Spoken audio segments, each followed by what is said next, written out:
Dans la maison, c'était l'effervescence.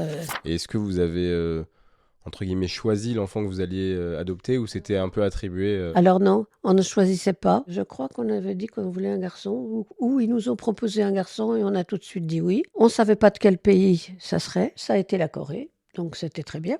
On était très contents. Et donc, quand il est arrivé dans la maison, c'était l'effervescence. Ouais, j'imagine. Et ce qui a eu très très bien, c'est que si tu veux, il a été tout de suite à l'école. Est-ce que ça a changé pour vous bah, de D'avoir un enfant de plus. d'avoir un enfant de plus et puis d'élever un enfant enfin, qui n'est pas le vôtre? Je veux dire, comment au début bah, tu communiques avec lui parce qu'il parle pas du tout la langue? Comment ça se passe les premiers mois, le temps qu'il apprenne le français? Parce que j'imagine qu'il a pas appris non plus en 3 mois et qu'il était bilingue, quoi. C'est bien parce qu'il est arrivé en juillet et donc il y avait encore 2 mois avant l'école. Il est venu avec, une association qui s'appelait les Amis des enfants du monde. Il nous avait donné quelques rudiments, pas un dictionnaire, hein, mais quelques rudiments pour dire: «J'ai faim, j'ai Ouais. soif», Pour au moins comprendre les bases d'un enfant, quoi.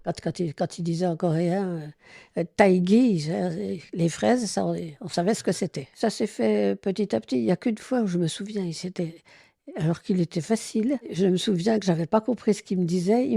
J'avais le bras sur mon siège, il m'a mordu. Je comprenais rien. Bon, alors après, il s'est calmé après, mais il a eu l'air de dire: «J'en ai ras-le-bol que tu me comprennes pas, quoi».